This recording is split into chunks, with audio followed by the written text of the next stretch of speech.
तो इसलिए हम आज डिस्कस करने वाले हैं एक तो मित्रद्रोह के ऊपर, है ना, और मित्रद्रोह से क्या पाप लगता है उसके ऊपर डिस्कस करेंगे, है ना। हम लोग ये भी डिस्कस करने वाले हैं आज कि अंकित यादव है ना, हाँ, हम लोग ये भी डिस्कस करेंगे कि आखिर अर्जुन जैसे लोग इतना पाप के बारे में क्यों चिंतन कर रहे हैं, है ना, भगवद गीता के अलग अलग श्लोकों से। और जबकि जो दुर्योधन है वो इतना नहीं सोच पा रहा है ना, क्या रीजन है उसके पीछे, और ये भी जानेंगे कितने तरह के जीव होते हैं, है ना, और हम कौन सी कैटेगरी में आते हैं ये पता लग जाएगा आज हमें, है ना। और पाप करने में हमको शर्म क्यों नहीं आती ये भी जानेंगे, है ना। ओके, तो हम लोग पहले भगवद गीता का श्लोक उच्चारण करते हैं क्योंकि आज नया श्लोक है।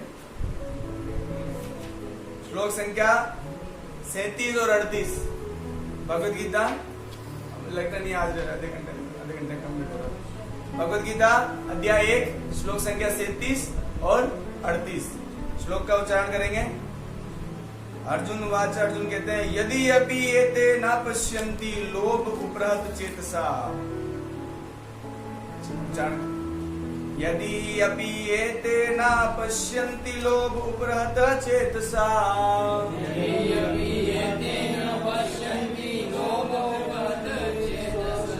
कुलशया कृतं दोषं मित्रद्रोहे च पातकम्,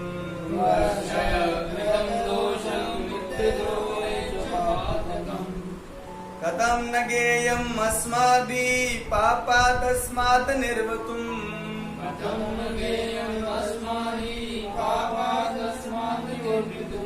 कुलशया कृतं दोषं प्रपश्यद्धि जनार्दन।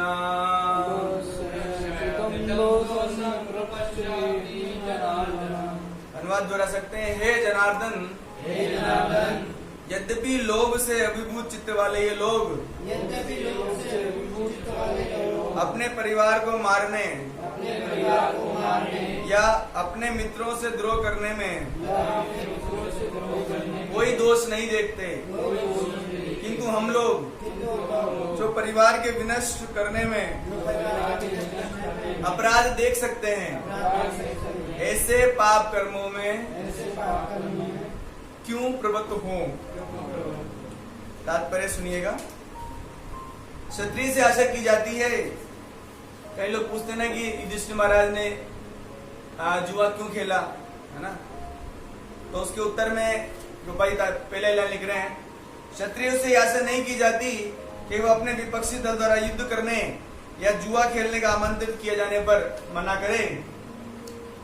ऐसी अनिवार्यता में अर्जुन लड़ने से नकार नहीं सकता, क्योंकि उसको दुर्योधन के दल ने ललकारा था। इस प्रसंग में अर्जुन ने विचार किया कि हो सकता है दूसरा पक्ष इस ललकार के परिणामों के प्रति अनभिज्ञ हो, किंतु अर्जुन को तो दुष्परिणाम दिखाई पड़ रहे थे, अतः वह इस ललकार को स्वीकार नहीं कर सकता। यदि परिणाम अच्छा हो तो कर्तव्य वस्तुतः पालनीय है, किंतु यदि परिणाम विपरीत हो तो हम उसके लिए बाध्य नहीं होते। इन पक्ष विपक्षों पर विचार करके अर्जुन ने युद्ध ना करने का निश्चय किया। तो चर्चा करेंगे, कई विषय हैं, है ना, चर्चा करने के लिए। तो एक एक करके देखते हैं आज कितना कंप्लीट हो पाएगा, प्रयास करेंगे हो जाए कंप्लीट। तो यहाँ पर आप देखिए कि अर्जुन जो है वो पाप पुण्य का विचार कर रहे हैं, है ना, लेकिन ये चीज दुर्योधन नहीं कर पा रहे। अर्जुन पाप और पुण्य का विचार कर रहे हैं, लेकिन अर्जुन जो दुर्योधन है वो कर नहीं पा रहा है। क्या कारण है इसका? 6077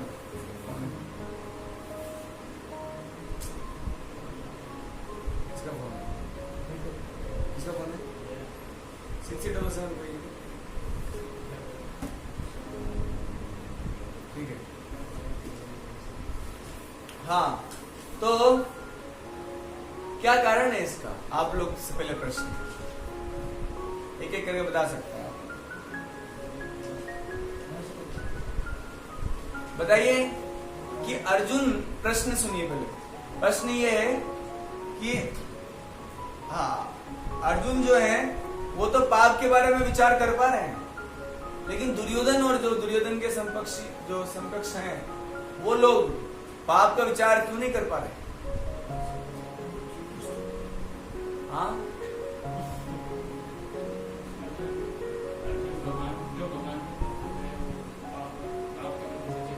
हाँ, ये एक आंसर है पिछली क्लासेस से। और आप लोग बताइए, साफ सुन आप लोग को? हाँ, हो गए कहीं? तो भगवत गीता से इसका आंसर लेंगे हम लोग। तो अर्जुन इतनी चिंता क्यों कर रहे हैं ना? तो कई सारे श्लोक है मेरे सामने, ठीक है। भगवत गीता अध्याय 16 श्लोक संख्या 7 से चर्चा करते हैं। आज अध्याय 16 में काफी चर्चाएं होने वाली है। अध्याय 16 और श्लोक संख्या 7।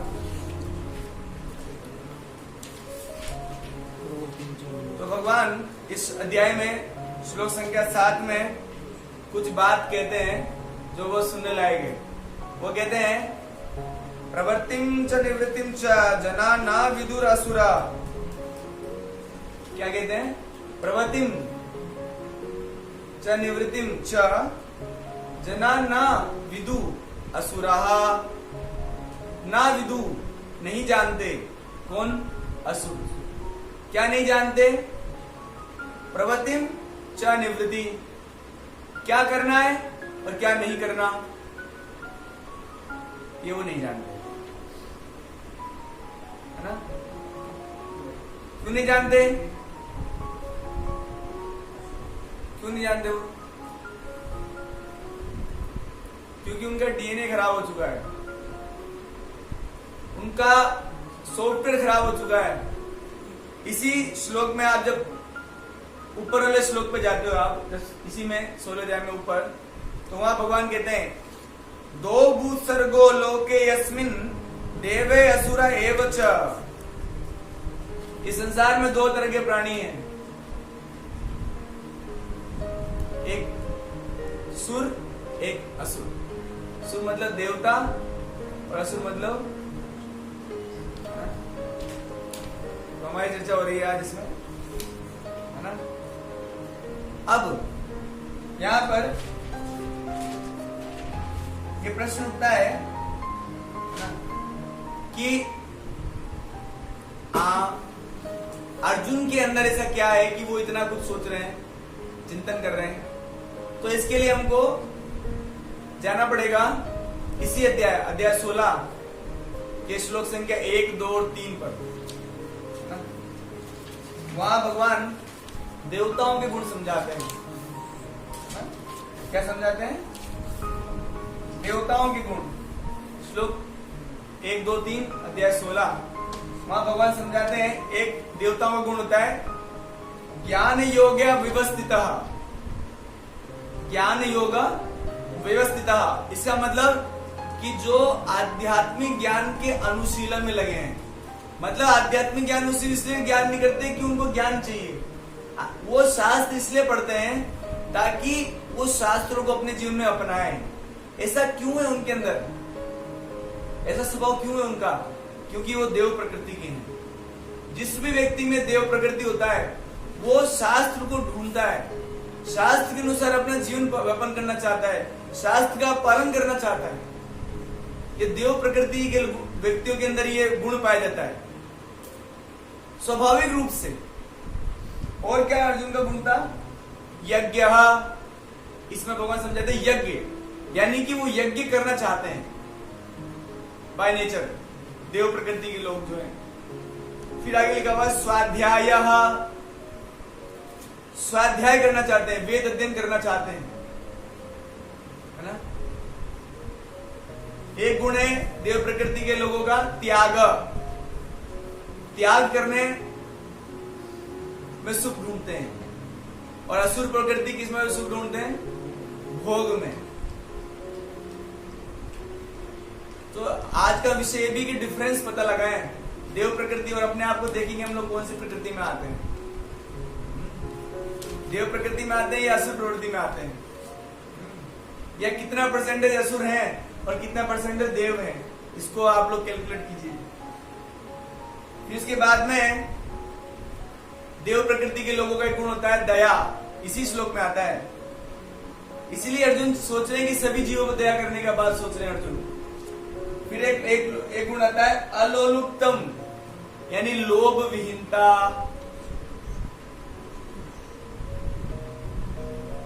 अर्जुन जैसे प्रवृत्ति के जो लोग हैं उनमें क्या नहीं पाया जाता रुपेंद्र बू? क्या नहीं पाया जाता उनमें? असुरी गुण नहीं पाया जाता। सुनोगे तब बोल पाओगे। अपने बारे में बोलने सुनने में बुरा लग रहा है क्या?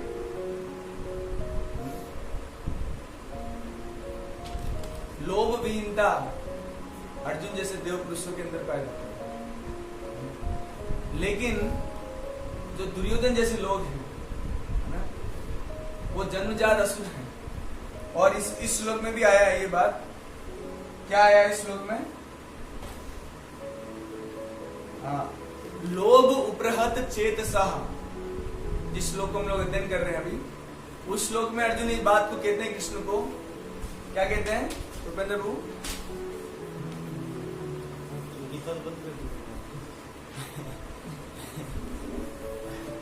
वो कहते हैं लोभ उपरहत चेतसः। इंपॉर्टेंट बात है, मुझे जानने लायक बात है कि आखिर हमारा बुद्धि खत्म क्यों हो जाता है। अर्जुन का बुद्धि काम कर रहा है, लेकिन दुर्योधन का बुद्धि क्यों नहीं काम कर रहा है? वो बताते हैं लोभ उपरहत चेतसः। उपरत मतलब खत्म हो जाना। लोभ के कारण क्या होता है? हमारे अंदर जो चेतसा है यानी कि इंटेलिजेंस, वो डिस्ट्रॉय हो जाता है। क्या हो जाता है? डिस्ट्रॉय। फिर हम लोग, जिसका बुद्धि नष्ट हो गया, वो करनी और अकरनी का विचार नहीं करता। सेम चीज को भगवान ने भी भगवत गीता में समझाया था, याद है आपको? 18.30 भगवत गीता 18 अध्याय श्लोक संख्या 30, कि जिसकी बुद्धि सत्वगुणी है। अब इसका तो बुद्धि नष्ट हो चुका है। किसका? दुर्योधन का। दुर्योधन का बुद्धि नष्ट हो चुका है, इसलिए वो सोच नहीं पा रहा है कि क्या चीज करने लायक है और क्या चीज करने लायक नहीं है। करनी या करनी का विचार उसके पास नहीं रहा। लेकिन अर्जुन क्यों सोच पा रहे हैं? है ना? अर्जुन इसलिए सोच पा रहे हैं क्योंकि वो जन्म से ही देव प्रकृति के हैं। और देव प्रकृति के स्वभाव वाले व्यक्तियों का गुण क्या होता है? वो वेदाध्ययन करते हैं, यज्ञ परायण होते हैं, करनी या करनी को जानते हैं, क्योंकि उनकी बुद्धि सत्वगुण में स्थित है। क्योंकि लोभ नहीं कर रहे ना। अगर इनको लोभ करना होता तो युद्ध करते नहीं, जाके बोल देते कि हमारा राज्य वापस दीजिए आप। लेकिन इनको लोभ नहीं था। लेकिन दुर्योधन को देखिए आप, दुर्योधन के पास देखा जाए तो एक तरह से पूरा हस्तिनापुर का राज्य था।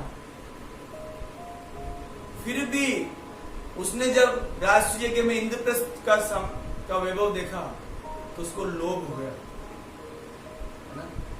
उसको लालच आ गया कि मुझे चाहिए ये राज्य, तो हस्तिनापुर से ज्यादा अच्छा है। तो ये लोभ पूंजी हमारा बुद्धि नाश कर देता है, इससे बचना चाहिए। फिर हम लोग करनी या करनी है में भेद नहीं कर पाएंगे। बहुत खतरनाक है लोभ, हमारा बुद्धि को नाश कर सकता है। सोचिए, भगवान ने भी कहा है कि 3 चीजों से बच के रहो। क्या क्या है वो? काम, क्रोध और लोभ। काम, क्रोध और लोभ, इनसे बचना होगा आपको। तब हम लोग पूजी, है ना? हम लोग कई बार पाप कर लेते हैं, शास्त्र में लिखा हुआ है कि नहीं करना है, फिर भी जानबूझ के कर लेते हैं। क्या कारण है इसका? इसका मतलब कुछ परसेंटेज हमारे अंदर डेमोनिक मेंटेलिटी है। अगर इस श्लोक का रेफरेंस लिया जाए तो, है ना ब्रो, हमारे अंदर है डेमोनिक मेंटेलिटी। इसलिए हमको पता है क्या नहीं करना है, फिर भी कर बैठते हैं।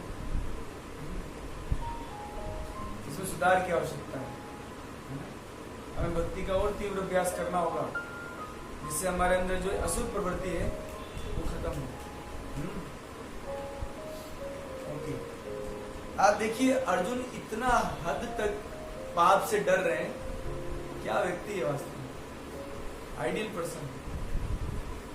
इतना हद तक पाप से डर रहे हैं अर्जुन कि बोल रहे हैं कि राज्य मिल जाए तो भी युद्ध नहीं करूंगा, सुख मिल जाए तो भी युद्ध नहीं करूंगा, तीनों लोग मिल जाए तो भी युद्ध नहीं करूंगा। यानी कि उनको युद्ध करने में पाप दिख रहा है। इवन उसका स्वभाव उसको रोक। देखो कई बार हम लोग कहते हैं ना स्वभावगत हम कर्म कर बैठते हैं। अर्जुन मतलब स्वभाव से भी ऊपर का व्यक्ति है कि अर्जुन का स्वभाव है क्षत्रिय स्वभाव, फिर भी है ना। अर्जुन को देखिए आप, उसको राज्य उसको मिल सकता है, उसको सुख मिल सकता है, तीनों लोग मिल जाएंगे, सब मिल जाएगा, फिर भी बोल रहे नहीं नहीं नहीं, फिर भी मैं पाप नहीं कर सकता कृष्णा। नो, तो ये पाप क्या है उसको तो हम डिस्कस बाद में करेंगे, लेकिन अभी अर्जुन की स्थिति ऐसी है कि उसको पाप दिख रहा है, इसीलिए वो युद्ध नहीं करना चाह रहा। तो कैसे पाप है उसको हम डिस्कस करेंगे।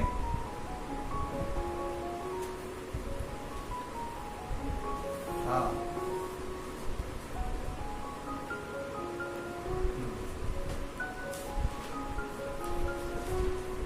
ओके, तो ये प्रूव हो चुका है कि अर्जुन देव प्रकृति के हैं और दुर्योधन असुर प्रवृत्ति के। इसलिए ही कृष्ण चाहते हैं विनाशाय च दुष्कृताम। ये अर्जुन, ये सभी असुर हैं, ये तुम्हारे भाई नहीं है। हेंस प्रूव्ड है ना भगवत गीता के रेफरेंस को लेकर। प्रवृत्तिं च निवृत्तिं च न विदु असुरा, नहीं जानते। इसका मतलब हमारे जो दुनिया है उसमें कितने परसेंट लोग असुर है बताइए, सोच के बताइए। 99% लोग असुर हैं, क्योंकि वो लोग शास्त्र नहीं पढ़ते हैं, करणीय अकरणीय का भाव नहीं रखते हैं, मन पड़े जो करते हैं, जो शास्त्र कहे वो नहीं करते, जो मन में आता है वो करते हैं।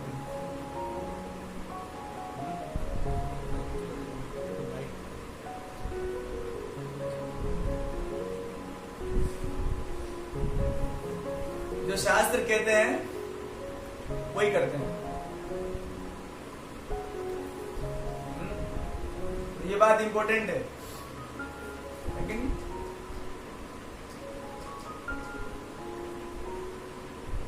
बहुत दयनीय स्थिति। इसीलिए प्रकृति में इतना बड़ा आतंक मचाती है असुरों को नाश करने के लिए।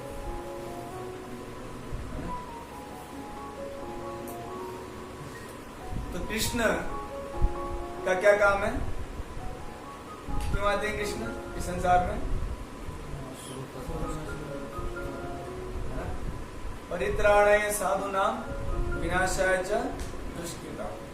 ये दुष्टों का नाश करने के लिए कृष्ण इस धरती पर अवतार लेते हैं। इसलिए अगर कृष्ण अर्जुन को कह रहे हैं कि भैया अर्जुन इनको वध कर दो, मैंने अवतार लिया है असुरों का वध करने के, लेकिन मैं चाह रहा हूं कि तू क्रेडिट ले जा, यू टेक द क्रेडिट।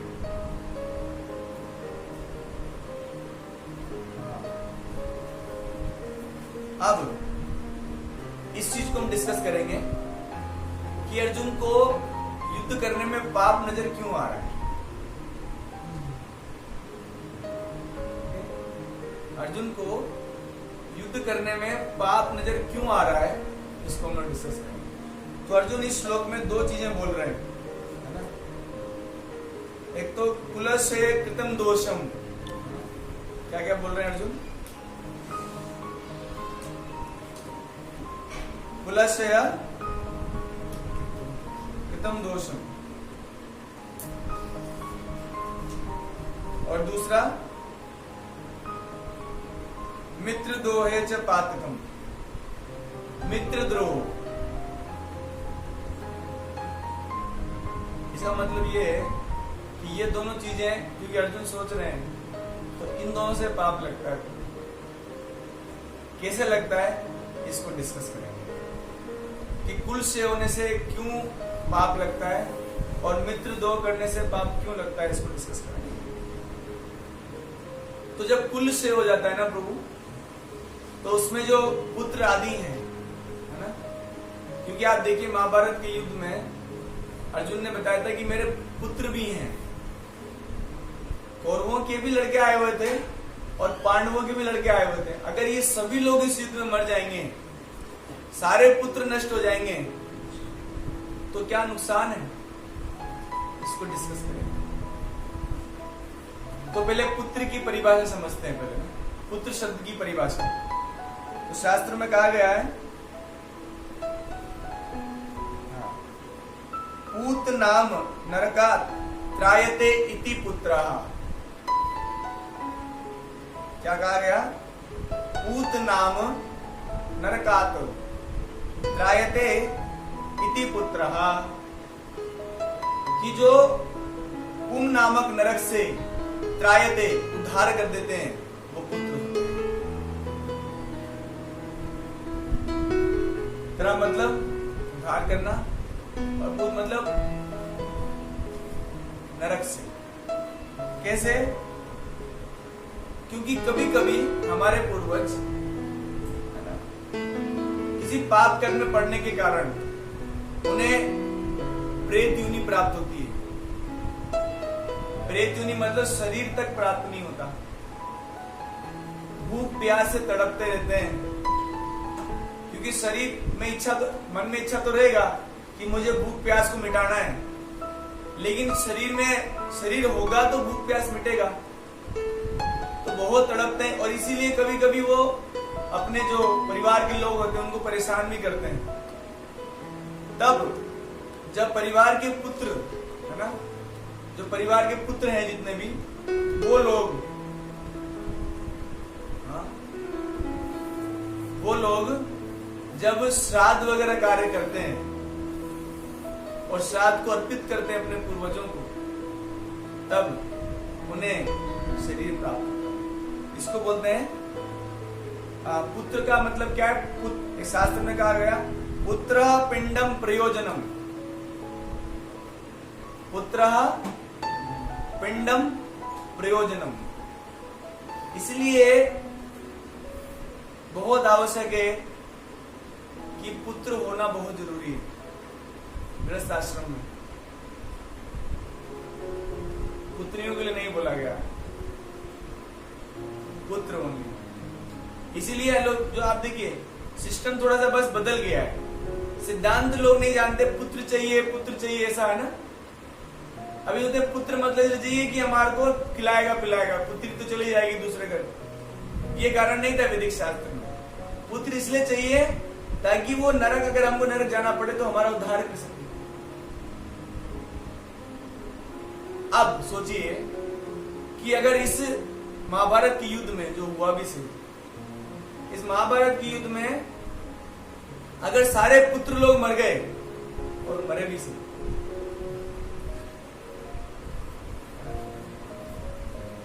यहां तक कि जब अश्वत्थामा ने पांडवों के 5 पुत्रों को मारकर उनके जो सिर हैं उनको लेके गया दुर्योधन के सामने, तो दुर्योधन प्रसन्न होने की बजाय दुखी हुआ कि यही तो लड़के थे जो हमारा कल्याण कर सकते थे, और तू नीच इनको भी मार डाल दिया।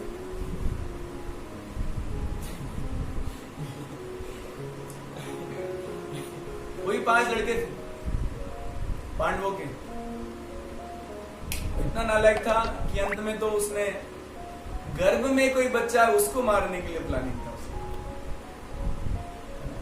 तो अर्जुन को ही नजर आ रहा था कि कुल क्षय होने से पुत्र नष्ट हो जाएंगे और पुत्रों के नष्ट होने से पिंडक आदि क्रियाएं खत्म हो जाएंगी और पूर्वजों का उद्धार होना तो संभव नहीं है।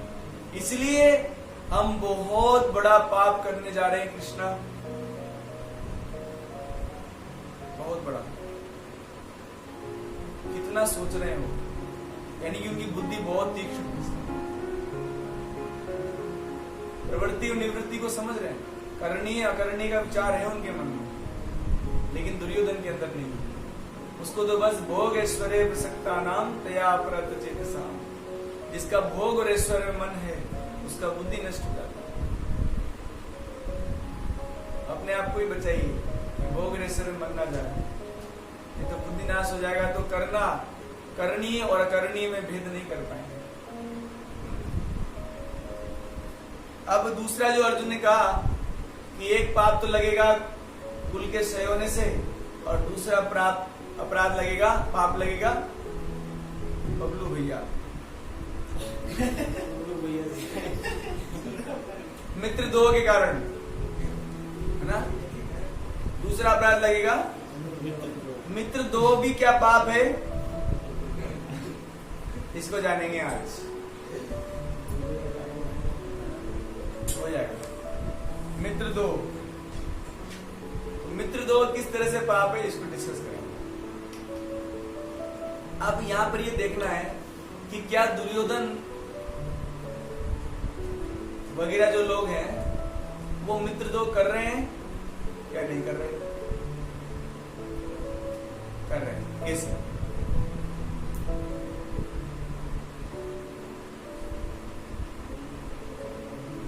दुर्योधन जो आदि लोग हैं, क्योंकि मित्र आप देखिए जो विश्वासघात करते हैं वो मित्रद्रोही कहलाते हैं। मित्रद्रोही 6 प्रकार के होते हैं। कितने प्रकार के? कौन कौन से? पहला मित्रद्रोही मित्र की निंदा करना। इसलिए आप जान लीजिए हम लोग एक दूसरे से फ्रेंडशिप निभाते हैं ना, वो कर नहीं पा रहे हैं। दूसरा, मित्र के धन को लेने की इच्छा करना, मित्र से ईर्ष्या करना। अब हमारे दोस्त के नंबर ज्यादा आ जाते हैं हमको ईर्ष्या हो जाता है, इसका मतलब हम लोग मित्र दो कर रहे हैं। मित्र पर क्रोध करना, मित्र से वैर पालना, अपने काम के लिए मित्र से प्रेम करना और मित्र के उपकार को नहीं मानना, ये सारे मित्रद्रोहियों के लक्षण हैं। भीष्मदेव,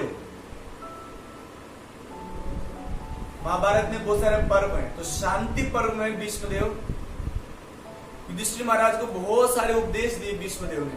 वो भी कहां पर? जब वो सरसैया पे लेटे हुए थे ना, तीरों की सैया पे लेटे हुए, उस समय भी भीष्मदेव धर्म की चर्चा करते हैं। तो वहां पर भीष्म पर्व में, शांति पर्व में भीष्मदेव युधिष्ठिर महाराज को कहते हैं मित्रद्रोही को कभी भी यश और सुख कभी नहीं मिलता। और भीष्मदेव उस स्थिति में जो कह रहे हैं वो शास्त्र अनुसार कह रहे हैं। मित्रद्रोही को यश और सुख कभी नहीं मिलता और यहां तक कि उसके उद्धार का कोई उपाय नहीं। इतना खतरनाक है।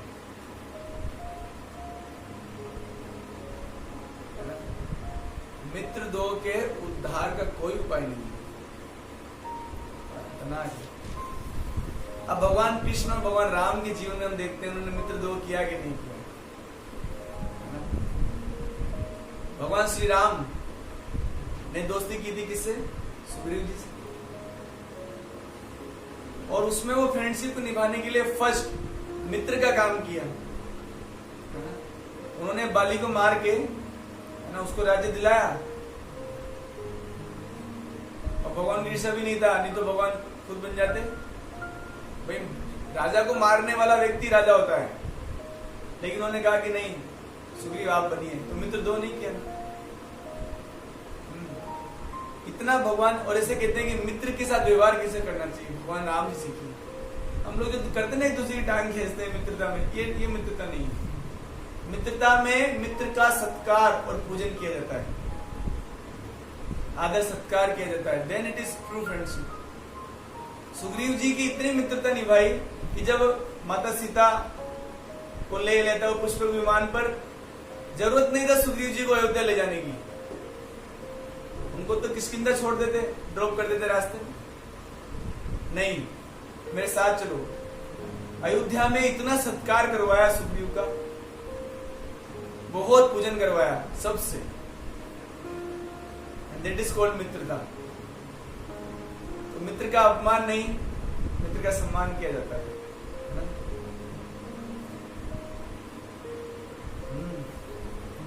भगवान कृष्ण को देखिए, उन्होंने भी सुदामा जी के साथ जो मित्रता था वो पूरा निभाया। तो भगवान का तो जीवन ही शास्त्र अनुसार है, भगवान का तो जीवन ही धर्म अनुसार है। भगवान इस बात को कहते हैं गीता में, क्या कहते हैं? मम वर्तमान वर्तन्ते मनुष्य पार्थ सर्वशः, कि मैं जिस मार्ग पे चलूंगा लोग उसी मार्ग पे चलने लगते हैं, ऐसा मेरा प्रभाव है। क्योंकि भगवान से तो श्रेष्ठ व्यक्ति है ना, यत्तिताचति श्रेष्ठो तत्तते वितराजन, जो श्रेष्ठ आचरण करते हैं बाकी के लोग उनको फॉलो करते हैं। तो मित्रता, मित्र दो बहुत खतरनाक है। और इन लोगों ने कौरवों ने मित्रद्रोह किया है, विश्वासघात किया है। कैसे? है ना, विश्वास करके ये लोग, पांडव लोग विश्वास करके कहते कि इन्होंने कहा था कि जैसे आप 12 साल का वनवास और 1 साल का अज्ञातवास पूरा कर लेंगे, हम आपको आपका राज्य दे देंगे, है ना। लेकिन उन्होंने नहीं दिया, ये विश्वासघात, इसे मित्रद्रोह कहते हैं। लेकिन अर्जुन कह रहे हैं ऐसे मित्रद्रोह मैं नहीं करना चाहता कृष्ण, तो आप मुझे इसे पाप में मत लगवाइए। How much Arjuna is intelligent, और कितना, मैं तो सोच रहा हम लोग इतना पाप से नहीं डरते हो, ये व्यक्ति कितना डर रहा है पाप से, सोचिए कितना अधिक ये हो जाएगा। अब अभी कारण गिनाना चालू करेंगे अर्जुन, बहुत सारे 5-6 कारण गिनाएंगे कि ऐसा मत सोचिए कृष्णा कि मैं कोई शास्त्र में तो बात कर रहा हूँ। युद्ध करने की इच्छा मेरी भी है, क्षत्रिय के लिए तो युद्ध स्वर्ग के द्वार खोल देता है, लेकिन मुझे इसमें कुछ दोष नजर आ रहे हैं, इसलिए जो फ्रेंड मैं आपके साथ कंसल्ट करना चाह रहा हूँ कि आई एम करेक्ट और रॉन्ग। कृष्णा उत्तर देते हैं अर्जुन की प्रत्येक बात पर कि पाप तेरे को नहीं लगेगा, अगर तू युद्ध नहीं करेगा तो तेरे को पाप लगेगा। तो हमें क्या लेसन्स मिल रहे हैं इसमें? मित्रद्रोह नहीं करना है, लोभ को छोड़ देना है, और पाप और पुण्य का ध्यान रखना है। इसीलिए देखिए आप, दुनिया में बहुत सारे लोग हैं जो शास्त्रों में रुचि नहीं लेते, जैसे दुर्योधन एंड पार्टीज नहीं ले रहे ना रुचि, मन जो चाह रहा है वो कर रहे हैं। जैसे be careful for your upcoming life, it depends upon you only. इसलिए शास्त्र पढ़िए, शास्त्र की चर्चा कीजिए, कि जितनी बार आप शास्त्र की चर्चा करेंगे ना उतनी बार वो आपके अंदर मेडिटेट होगा, और जितनी बार मेडिटेट होगा उतनी बार आपको, जैसे भोग करने का खूब इच्छा हो रहा है, ये भोग कर ही लेता हूँ, तब तुरंत श्लोक याद आने चाहिए बहुत सारे। भगवान ने समझाया भोग से आपका बुद्धि नष्ट हो जाएगा, और भोग आपको पाप में तो लिप्त करेगा ही, इससे आपका नेक्स्ट जीवन भी दुख में होगा। हमारे जीवन में जितने भी दुख है ना, इसका एक कारण है, एकमात्र कारण है, हमारे द्वारा पिछले जन्मों में किए गए जाने अनजाने पाप, और पाप का रिजल्ट होता है दुख, पाप का रिजल्ट होता है दुख, और पुण्य का रिजल्ट होता है सुख। तो जानिए, कम से कम हम लोग इस्कॉन संस्था में से हमारे 4 ही पाप बताए, इसलिए जितना शास्त्र पढ़ेंगे ना, जितना श्लोकों को याद करोगे, उतना आप बच जाओगे। भगवान समझा रहे यही सनिष्फल जाप होगा दुखी होने। उतनी बार अगर आपको याद आ रहा है ना, ये प्रभु कृपा। अगर आप प्रभु से बोलोगे कि भगवान भोग करने की बहुत इच्छा हो रही है, मेरी मदद कीजिए, मैं 100% बोलता हूँ प्रभु भगवान आपको ये श्लोक याद दिलाएंगे। लेकिन आप याद करोगे तो दिलाएंगे। भगवान कहते हैं ध्यायतो विषयानुपुंसा संगतेषु जायते संगात् संजायते कामा कामा क्रोधो जायते क्रोधात् भवति सम्मोहः सम्मोहात् स्मृति विभ्रमः बुद्धिनाशो प्रणश्यति। एक पाप ही जो हमें भगवान दूर करता है वो। तो अगर ऐसे बच गए ना तो हमने जंग जीत लिया। नहीं तो फिर अगर हम ऐसे पाप करते रहेंगे तो पता है क्या होगा, भगवान हमें अगली जन्म में असुर बना देंगे। क्योंकि इसको शास्त्रों से कोई मतलब नहीं है ना, पाप करना है इसको तो भगवान हमें असुर योनि में डाल देंगे अगर मनुष्य बनने भी सही की जीवन। So be careful, always pray to Krishna, है ना। अगर आपको बहुत तीव्रता आ रही है तो श्लोक याद कीजिए। भगवान बोलते हैं कि ये वेग है, भोग की अगर इच्छा हो रही तो ये वेग है। भगवान ने कहा है, स्टेटमेंट में भरोसा होना चाहिए ना भगवान के, या नहीं होना चाहिए? भरोसा होना चाहिए। यह शक्नोति राग शरीर मोक्षणात् काम क्रोध उद्भगम वेगम सा युक्त स सुखी न रहा। भगवान ने कहा है भोग तुझे दुख की तरफ ले जाएगा और काम और क्रोध के वेग को सहन करना तुझे सुख की तरफ ले जाएगा। Now decision in your hand. निर्णय आपको लेना है। पहला निर्णय तो ये कि भगवान की बात सुनूंगी या नहीं सुनूं। और जैसे आपको कि भगवान मुझे आपकी मदद चाहिए तो भगवान आगे आ जाते हैं कि देखो ये चीजें बताता हूं तुमको। फिर बताएंगे तब भी डिसीजन आपके ऊपर है कि आपको दुख का मार्ग चूज करना है या सुख का मार्ग चूज करना है। तो सुख का मार्ग क्या है? काम और क्रोध के वेग को सहन करना। भगवान बोल रहे हैं काम और क्रोध खत्म नहीं होगा, काम और क्रोध का वेग है जो बस तुझे सहन करना है। आधा एक घंटा और रहता होगा वेग, उसको सहन कर लो बस, फिर नहीं आएगा। लेकिन इतना सहन कीजिए क्योंकि वही सुख का मार्ग। कम से कम भगवान तो इस बात को समझाते हैं हमको। सह युक्ता स सुखी न रहा, जो सहन कर गया वो सुखी हो जाएगा। तो ये सही सारी बातें हैं इसमें जो हमें भी बहुत सारी शिक्षाएं देती हैं। तो आशा है कि हम लोग इन सब बातों को याद रख पाएंगे। तो आप सभी के लिए एक बार हरे कृष्ण महामंत्र।